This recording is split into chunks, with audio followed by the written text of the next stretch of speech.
우리 하나님의 말씀 우리 찾아보도록 하겠습니다. 하나님의 말씀은 시편 27편 7절과 8절 말씀입니다. 우리 같이 한 목소리로 7절 8절 읽어보겠습니다. 여호와여, 내가 소리내어 부르짖을 때에 들으시고 또한 나를 긍휼히 여기사 응답하소서. 너희는 내 얼굴을 찾으라 하실 때에 내가 마음으로 주께 말하되 여호와여, 내가 주의 얼굴을 찾으리이다 하였나이다. 아멘. 잘 다녀왔습니다. 인사 다시 드립니다. 우리 옆에 분들도 이렇게 서로 보시면서 또 우리 반갑다고 우리 인사 나누시겠습니다. 잘 오셨습니다.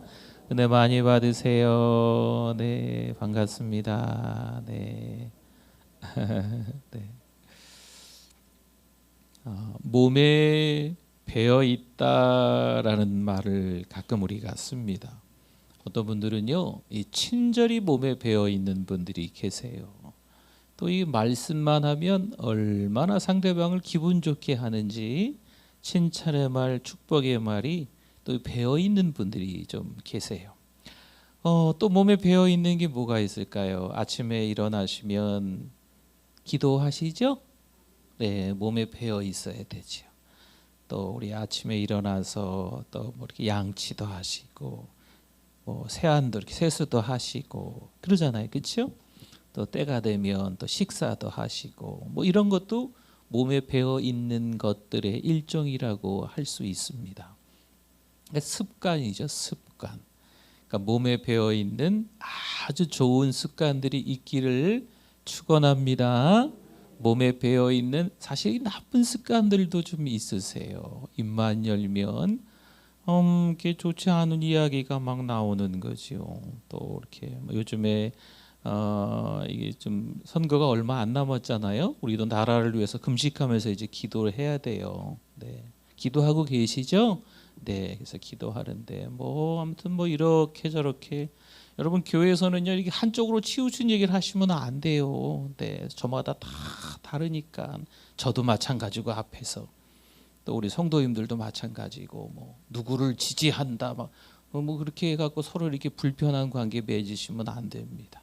네, 어쨌든 그 입만 열면 몸에 나쁜 말 하는 게 배어 있고 비판하고 흉보고 이런 게 이런 분들도 좀 계시는 거죠. 참 안타깝지요. 하루를 보내고 몸이 많이 녹초가 되는 거죠. 사실 요즘에 이 코로나19로 인해서 참 정신없이 하루를 보내는 경우가 있습니다. 그런데 집에서 드러눕지 않고 벌떡 일어나셔서 오늘 교회에 오신 거 잘하신 거죠? 잘하신 겁니다. 네. 이게 경건이 몸에 배어 있기 때문에 할 수 있는 거예요. 오늘 나오실 수 없는 상황이 사실 더 많았거든요. 이런 이유 저런 이유 다 이야기하면요, 아이고 오늘은 교회 안 갈래, 오늘은 그냥 잠이나 자야 되겠어, 오늘은 TV나 볼까, 오늘은 이게 동계올림픽 중에 하나 저녁에 그거 볼까, 이러고 교회 안 나오실 수 있을 만한 충분한 거리가 생길 수 있는데 경건이 몸에 배어 있으면요 일어나서 교회 오는 거예요. 할렐루야. 경건이 몸에 배어 있는 분들이 오늘 이 밤에 오신 줄 믿습니다. 그럼 어떻게 할까요? 경건이 몸에 배어 있는데 그냥 하하호호 하다가 집에 갈까요? 아니잖아요. 오늘 말씀처럼요, 말씀 제목처럼 주의 얼굴을 구하셔야 돼요. 하나님의 얼굴을 찾아야 됩니다. 하나님께 집중하는 거거든요. 찬양할 때도 하나님께 집중, 기도할 때도 하나님께 집중, 하나님의 말씀을 들을 때도 하나님께 집중. 옆에서 찬양을 하는지 마는지 아이고 옆에서 이렇게 찬양을 음정 틀리네, 앞에서 어떻게 하네, 설교를 목사님이 어떻게, 이거 다 상관없는 거예요. 하나님만 보셔야 돼요. 하나님만 보시면요 이 시원치 않은 목사가 강단에서 뭐라 해도 아멘인 거예요. 찬양도 아멘, 말씀도 아멘, 기도도 아멘. 오늘 이 시간 그냥 돌아가지 마시고 은혜 받으시고 응답 받으시고, 아유 사는 게 얼마나 힘드세요. 이래저래 속상한 일들이 왜 없겠어요. 목사인 저조차도 아유 속상하고 답답하고 그냥 아유 어떻게 해야 되나, 이게 뭐 그런 일들이 종종 사실이 있거든요. 근데 우리 일상생활에서 그런 일들이 왜 없겠어요. 그러나 그때 하나님을 찾는 몸에 배어 있는 습관, 이게 너무 중요해요. 힘들지, 어렵지, 절망스럽지, 두렵지, 그때 하나님께 기도하는 거죠. 그게 몸에 배어 있어야 돼요. 힘들지, 정말로 어렵지, 그때 하나님을 찬양하는 입술이 되는 거죠. 하나님, 고난 중에도 즐거워라 하셔서 이 고난 가운데 하나님을 찬양합니다. 그래서 찬양하는 거죠. 네. 오늘 처음 감사하신 하나님 찬양하시던데, 감사하신 하나님, 무슨 감사 같은 소리 안 해. 그냥 감사할 게 요즘에 정말 없거든요. 그렇게 생각하면 없어요. 그럼에도 불구하고 감사하신 하나님, 자녀 문제가 있지만 감사하신 하나님, 돈 문제가 있지만 감사하신 하나님, 부부관계 문제도 있지만 감사하신 하나님, 건강도 세월 따라서 조금 녹슬었잖아요. 그래도 하나님 앞에 감사하신 하나님, 여러분 이런 은혜가 있기를 축원합니다. 하나님은요 우리에게 이런 은혜를 주시고자 하세요. 그러니까 은혜를 받으셔야 돼요. 주시려고 하는데 왜 안 받으세요? 받으셔야죠. 받으시기를 바랍니다. 믿음으로 살아가는 한 가정이 있었어요. 대개의 경우 이 믿음은요 세월이 좀 지나야 돼요. 갑자기 믿음이 좋아지는 경우는 있기도 한데 정말 드물거든요. 그래서 세월이 지나가면서 풍파가 있으면서 믿음이 좋아지는 경우인 거거든요. 그런데 갑자기 찾아온 인생의 흉년은요 그렇게 해서 믿음이 참 좋아졌음에도 불구하고 그 가정을 몰락시킵니다. 세월이 한두 해인가? 교회를 한두 번 나왔을까? 하나님의 말씀을 한두 번 들었나? 하나님 앞에 납작이 엎드려서 기도한 세월들이 하루 이틀인가? 그럼에도 불구하고 갑작스럽게 찾아오는 흉년 앞에 무너지는 한 가정이 있는 거죠. 너무 손쉽게 어려움에서 벗어나고 싶은 그 유혹을 뿌리치지 못하는 거예요. 그래요. 룻기 1장 1절 말씀 여러분 기억하시나 모르겠어요. 말씀 한번 읽어봅시다. 사사들이 치리하던 때에 그 땅에 흉년이, 뭐가 들었어요?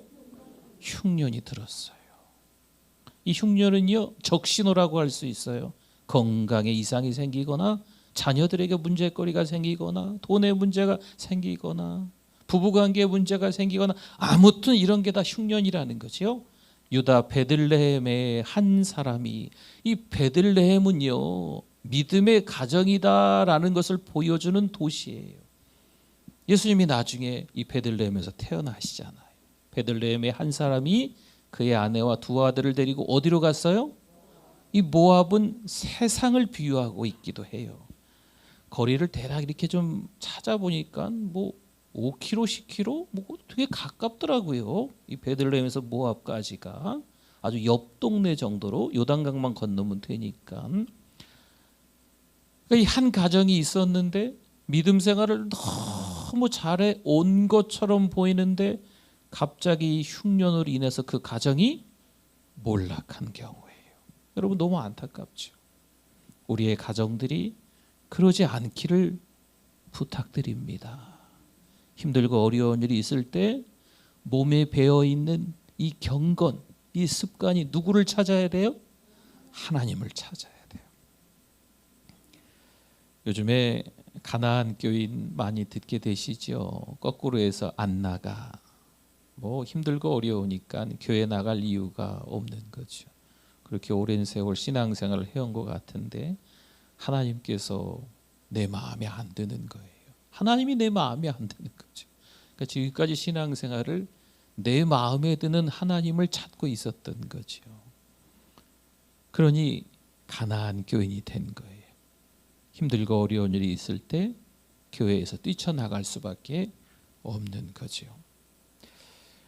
룻기 1장 3절과 5절에 보면 그래서 이렇게 돼버리네요. 나오미의 남편 엘리멜렉이 어떻게 됐어요? 죽었어요. 그 다음에 5절 한번 보세요. 5절. 말론과 기류는 그 나오미의 두 아들입니다. 그 두 아들이 다 어떻게 됐어요? 지금 어디로 갔는데? 모압으로 갔는데. 어찌 보면 잘 먹고 잘 살려고 간 거거든요. 베들레헴에서 떠나 모압으로 가는 건요. 이렇게도 표현을 하더라고요. 이렇게 해석되어 있는 책을 보니까 마치 우리나라가 미국에 유학 가는 것 마냥, 뭐 어디 저기 선진국에 아이들을 데리고 이민 가는 것 마냥 이렇게 설명을 하더라고요. 그러니까 이 베들레헴에 흉년이 들었던 그때에 온 가족이 유복한 가정이었는데, 잘 사는 가정이었는데, 이 아들을 공부시키려고, 이 아들들을 출세시키려고 세상으로, 모압으로, 더 좋은 나라로, 더 좋은 지방으로 갔다라고 하는 거예요. 그런데 세월이 지나면서 남편이 죽네요. 근데 세월이 지나면서 두 아들도 죽었습니다. 여러분, 인생이란 게 우리의 방법대로 된다 안 된다? 안 된다. 내 계획대로 된다 안 된다? 안 된다. 자녀들도 내 마음대로 된다 안 된다? 안 된다. 제가 먼저 대답했어요.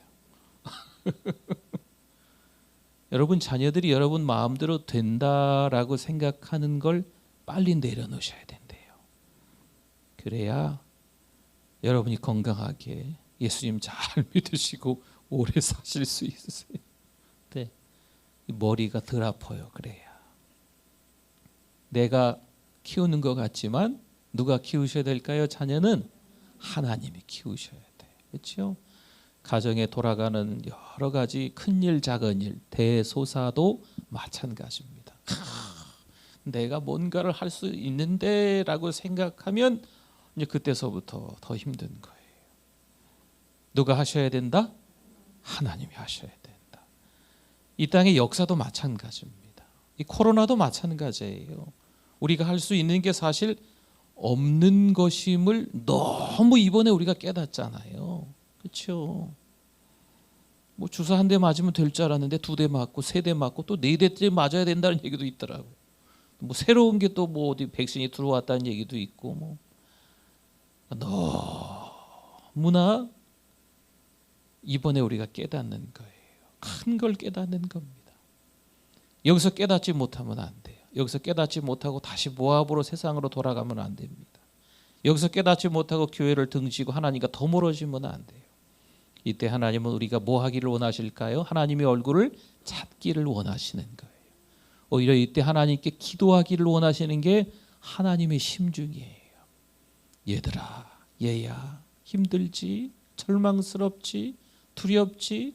누구에게 말 못할 것 같지? 누구에게 말해야 돼요? 하나님께 말해. 어디 와서? 교회에 와서 하나님께 말해야 돼. 하나님께 기도하는 거죠. 하나님을 찾는 거죠. 다른 방법이 죄송한데요, 없어요. 아유, 그냥 뭐 살다가 어찌어찌 하다 보면 뭐 방법이 생기겠죠. 이게 아니잖아요. 믿음으로 살아야 될 줄 믿습니다. 오늘 시편 27편은요 유명한 다윗의 시입니다. 우리 1절을 한번 보면 좋겠어요. 1절 같이 한번 읽어봅니다. 여호와는 나의 빛이요 나의 구원이시니 내가 누구를 두려워하리요. 여호와는 내 생명의 능력이시니 내가 누구를 무서워하리요. 아멘. 저 노란 걸로 표시된 거 있지요. 여호와는 뭐라고요? 빛이시라고. 여호와는 구원이. 여호와는 생명의 능력. 아이고, 이 다윗이 우리 하나님을 이렇게 경험하는 거예요. 참 대단하죠. 다윗 최고입니다. 다윗 정말 이런 다윗이 있기 때문에 우리가 도전을 받는 거거든요. 하나님을 그렇게 경험하는 거예요. 하나님은 나의 빛이시고 나의 구원이시고 나의 생명의 능력이십니다. 할렐루야. 아멘. 이렇게 작으세요. 네. 다 아멘 하셨지요? 요즘에 이렇게 마스크를 하고 계셔서 누가 아멘을 하셨는지, 아멘 하신 분들만 성함을 적어서 더 기도를 해드려야 됩니다. 할렐루야. 네. 그런데 이 1절이 오기까지 그 다음 절부터 이렇게 쭉 보면요, 사실 사연이 있었어요. 사연이. 2절 한번 봅시다. 2절 보세요. 화면 보세요. 화면. 악인들이, 아니 지금 1절에서는 하나님이 빛이시고 구원이시고 생명의 능력이라고 다윗이 고백했잖아요.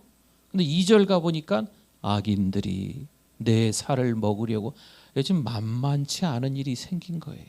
3절 보세요. 3절.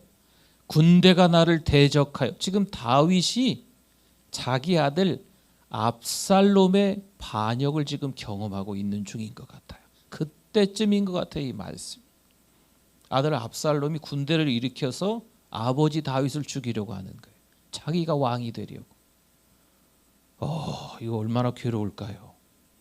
아들이 내 뱃속으로 난 내 자식인데 나를 죽이고 왕이 되려고 하는 거죠.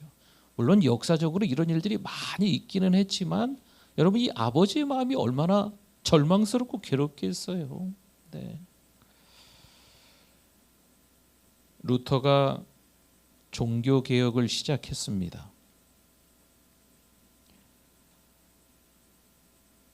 종교 개혁을 시작하자 이 루터를 죽이려는 사람들이 주변에 너무나 많이 생겼어요. 1517년 16세기 초 이야기니까요. 지금은 21세기라고 하잖아요. 옛날 이야기죠. 그런데 종교개혁을 시작한 루터를 죽이려고 하는 사람들이 너무 많은 상황 가운데 이 루터의 마음이 어떨까요? 나는 정말 신앙으로 잘 살아봐야지 하고 뭔가를 액션을 취한 건데 너무나도 많은 사람들이 이 루터를 죽이려고 하는 거죠. 아마 끔찍할 겁니다. 운전면허를 따기는 땄는데 이제 운전하는 게 두려운 거예요. TV를 켜보면 교통사고가 너무 많이 있죠. 그리고 운전을 처음에 면허를 따고 한번 하다가 이 경미한 사고가 좀 나니까 이 상상을 하게 되는 거죠.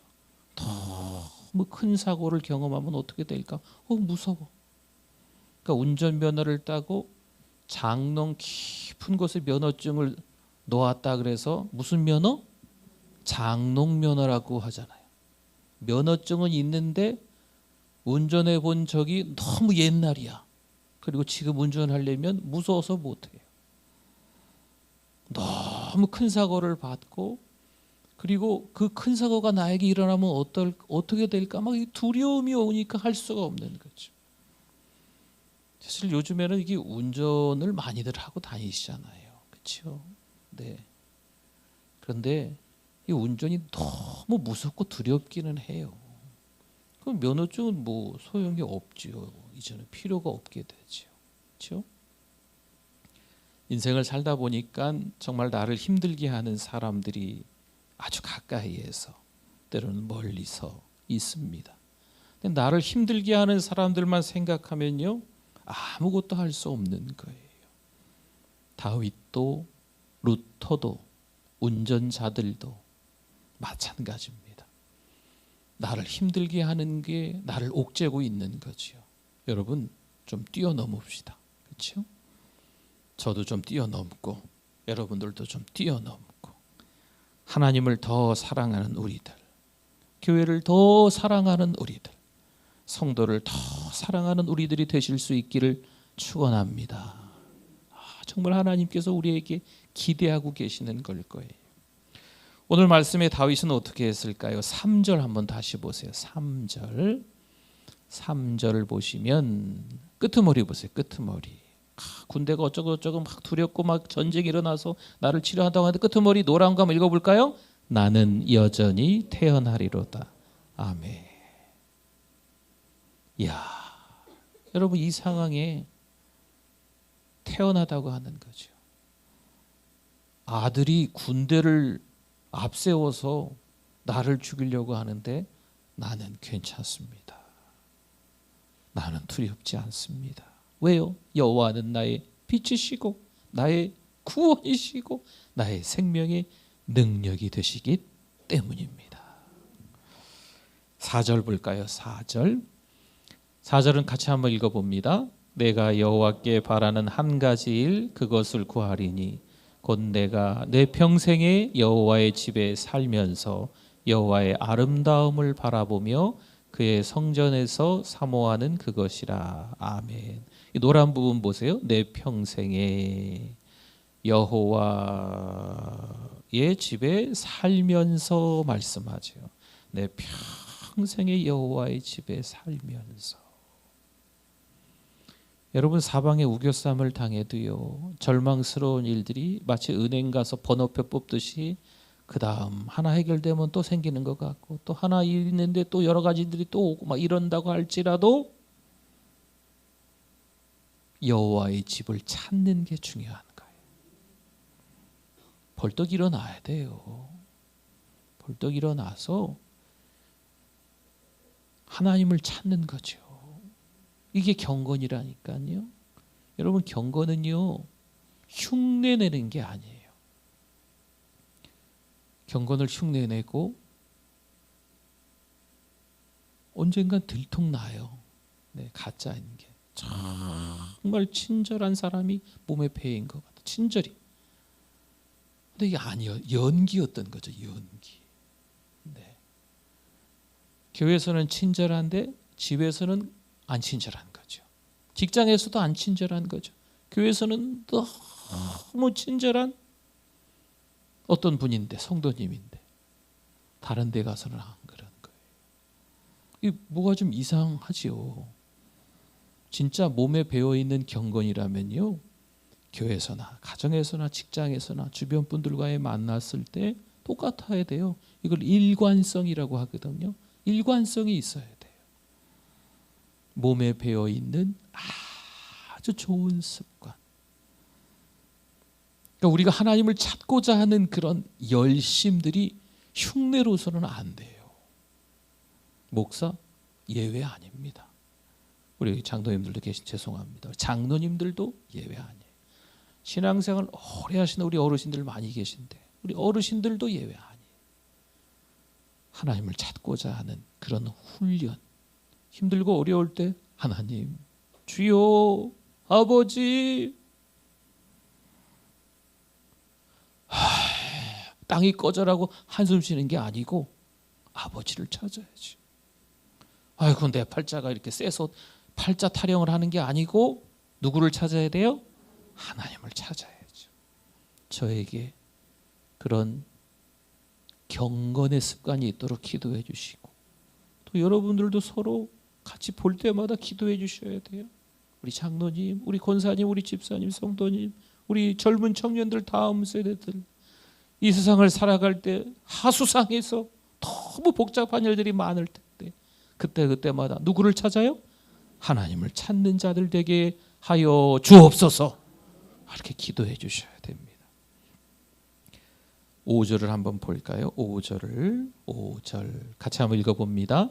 여호와께서 환난 날에 나를 그의 초막 속에 비밀히 지키시고 그의 장막 은밀한 곳에 나를 숨기시며 높은 바위 위에 두시리로다. 아멘. 여호와께서 장막에 숨기셨다, 장막에 거하게 하셨다라는 말씀인데요. 그러니까 하나님이 나의 보호자이시다라는 뜻입니다. 여기서 장막은요, 하나님이 임재하시는 곳이에요. 네, 이스라엘 백성들이 홍해를 건너 광야를 지날 때 성막이라는 곳에서 하나님을 만났잖아요. 그렇죠? 그 장막에, 그 텐트. 네. 그러니까 하나님이 임재하시는 곳이죠. 하나님이 임재하시는 곳에 하나님이 우리를 보호하고 숨기시는 거예요. 그러니까 우리가 힘들고 어려울 때 어디로 가야 돼요? 장막으로 가야 돼요. 장막은 오늘날에 뭘까요? 교회예요, 교회. 하나님의 품이죠. 하나님이 임재하시는 곳이죠. 하나님이 임재하시는 곳을 잘 찾아야 돼요.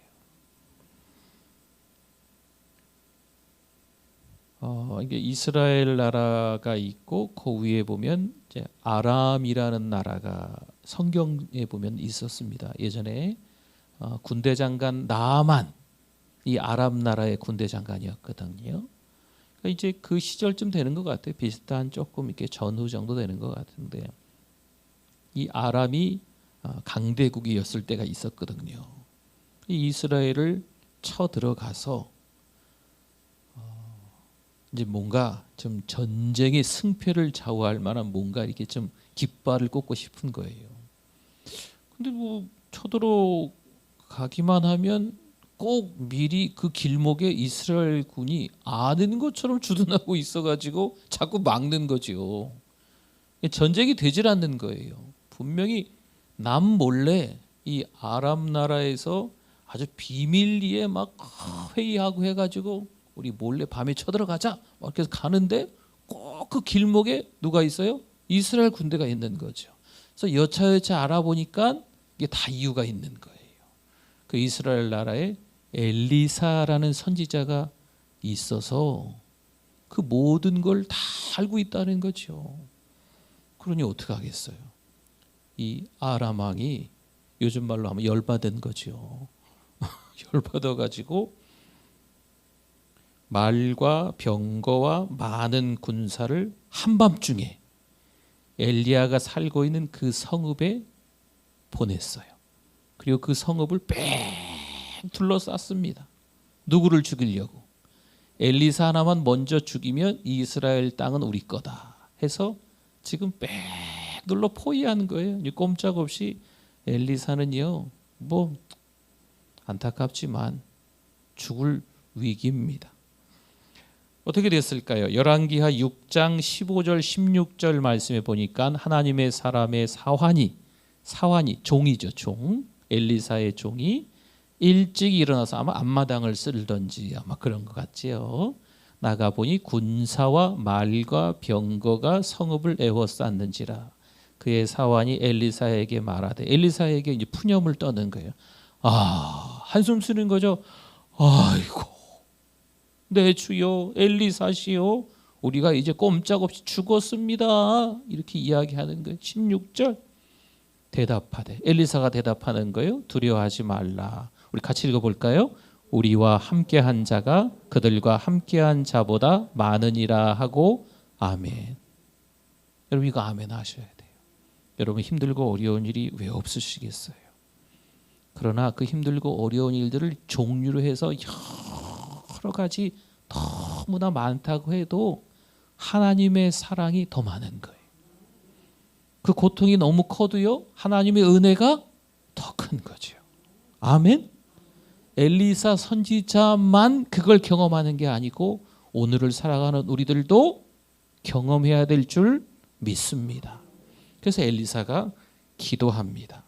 6장 17절 그 다음 절인데요. 엘리사가 기도하여 이르되 여호와여 원하건대 이 사환의 눈을 그 젊은 청년이거든요. 사환의 이 눈을 열어서 보게 하옵소서 하니 뭐라고 하십니까? 여호와께서 그 청년의 눈을 여심해 그가 보니 불말과 불병거가 산에 가득하여 엘리사를 둘렀더라. 아멘. 아람 나라의 군사들이 그 성읍을 포위했는데 그 군사들을 더 많은 불말과 불병거들이 포위하고 있는 거예요. 전쟁이 되겠습니까? 안 되겠습니까? 하나님 나라의 군사들이 와 있는 거잖아요. 세상 나라 군사들끼리는요, 군사의 수요나 아니면 어떤 무기나 어떤 전략, 작전 이런 거에 따라서 조금 다르겠지만 이건요, 하나님이 보내시는 군대잖아요. 그리고 누가 봐도 이 불말과 불병거가 더 많은 거예요. 이 청년이 눈이 열린 거죠. 그 전에는 아이고 엘리사시요 우리 둘 다 이제 죽었어요 꼼짝없이 이랬는데 믿음의 눈이 열리니까 이게 보이는 거죠. 사랑하는 성도 여러분, 믿음의 눈이 열릴 수 있기를 바랍니다. 힘들고 어려운 일 잘 이겨낼 수 있습니다. 지나갈 겁니다. 뭐 어렵죠. 뭐 이렇게 말은 청산유수처럼 저나 여러분들이나 할 수 있어요. 그냥 할 수 있어요. 말은 할 수 있죠. 힘내세요. 힘냈어. 그러면서 뭐 말은 할 수 있죠. 뭐. 그렇죠? 중요한 건 믿음이에요. 믿음. 말은 하고 돌아서서 걱정한다면 이 사환과도 같은 거죠. 믿음의 눈이 아직 안 열린 거예요. 절망스럽고 두려울 수밖에 없는 그 상황 속에서 룻기 1장에 보면 돌아오는 주일에 다시 좀 보긴 하겠지만요. 이 가정이 믿음의 눈이 열렸다면 베들레헴을 떠나 모압으로 가지 않았을 겁니다. 다윗이 믿음의 눈이 열리니까 압살롬으로 인하여서 고통을 당하고 있고 절망스럽지만 나는 여전히 태어납니다. 고백할 수 있는 거죠. 오늘을 살아가는 우리들도 마찬가지예요. 사랑하는 성도 여러분, 그저 말 몇 마디로 격려하고 칭찬하고 힘내는 것, 물론 이런 것들도 살아가면서 우리에게 위안이 될 때가 있긴 있지만 믿음의 눈이 열리는 게 진짜 중요해요. 몇 마디 달콤한 말로 사탕발림으로 아이고 그렇구나 뭐 이건 얼마 이 약 효과가 약발이 얼마 못 가요. 진짜는요 믿음의 눈이에요. 믿음의 눈.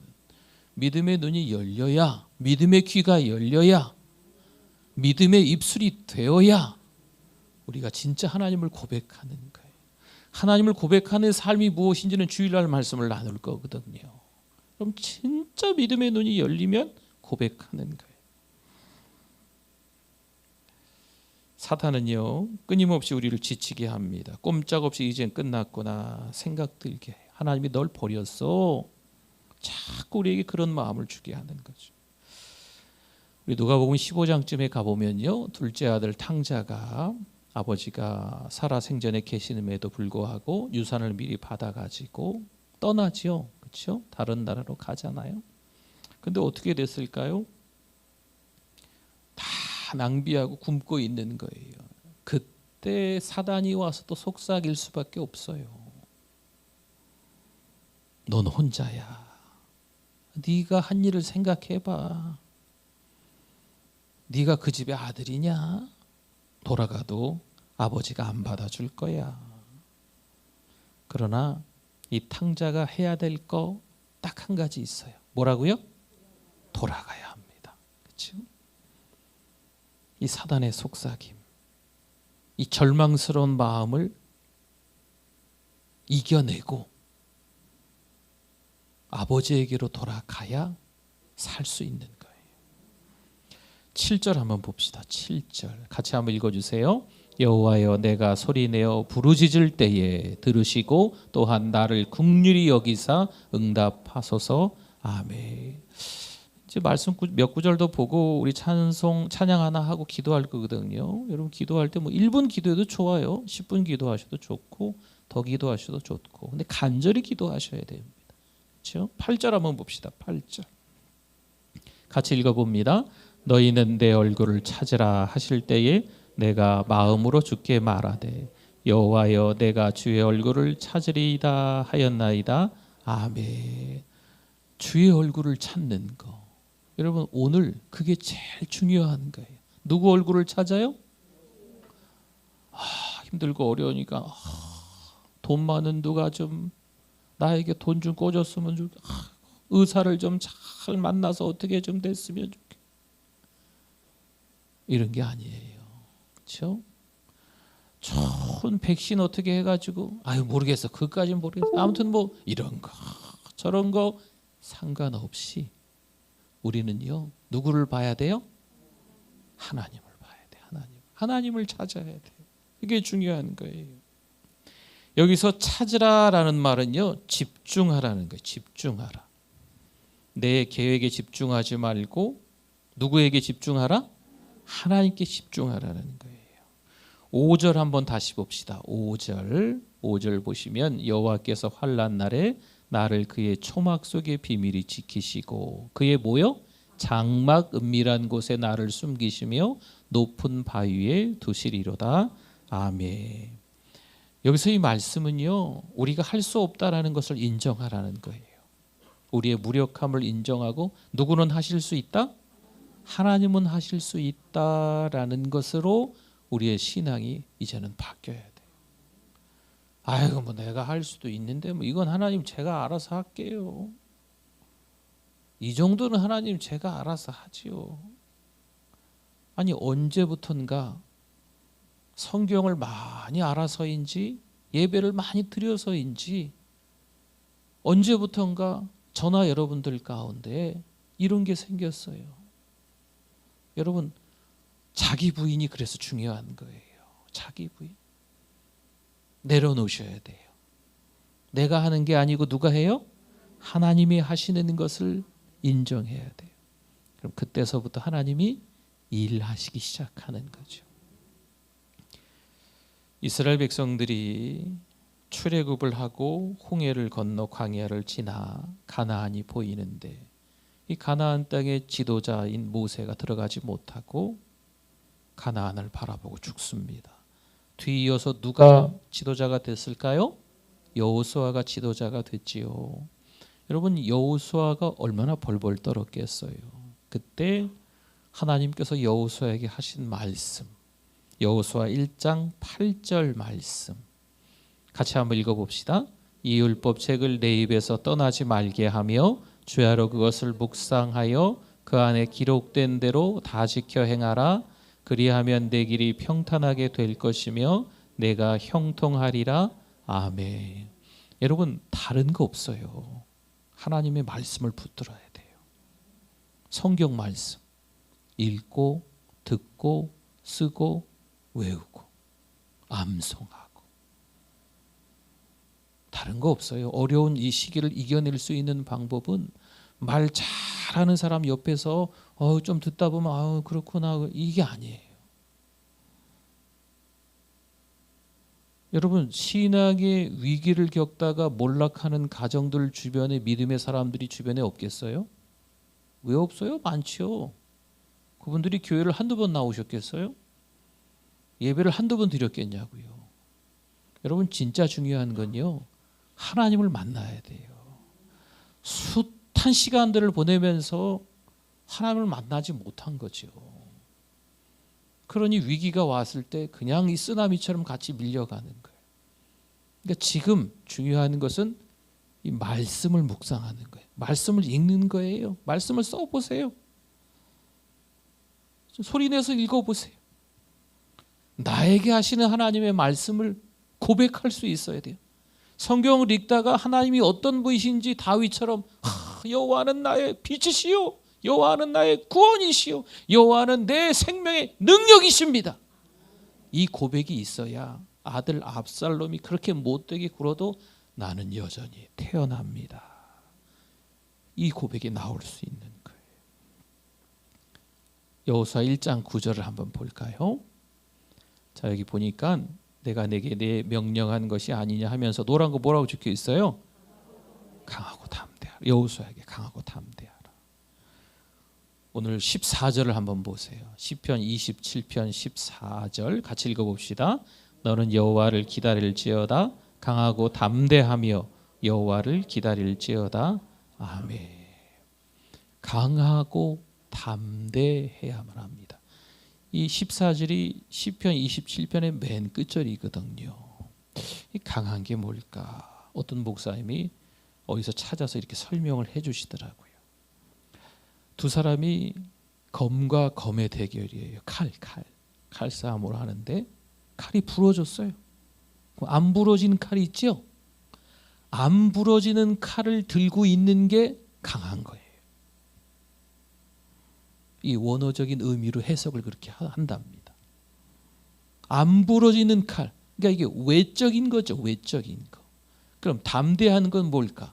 담대한 건 내적인 겁니다. 내적인 거. 어찌 보면 승리할 수 없지요. 좀 불리해요. 그럼에도 불구하고 희생을 감수하고 미치는 거죠. 하나님이 이스라엘 백성들을 데리고 요단강을 건너 가나안을 들어가라고 했으니까 담대해야 돼요. 나에게 뭐 리더십도 없는 것 같은데 들어가서 어떻게 해야 되나 두렵지요. 불리하지요. 그러나 담대하게 들어가는 거예요. 이스라엘 백성들이 광야에서 왜 그렇게 많은 사람들이 죽었을까요? 다 계산기 두들겨 보는 거죠. 주판 두들겨 튕겨 보는 거예요. 현실적인 것만 보는 거죠. 그저 만족하고 그저 정욕적이고, 그러니 그런 담대함이 없어서 다 죽어버리는 거죠.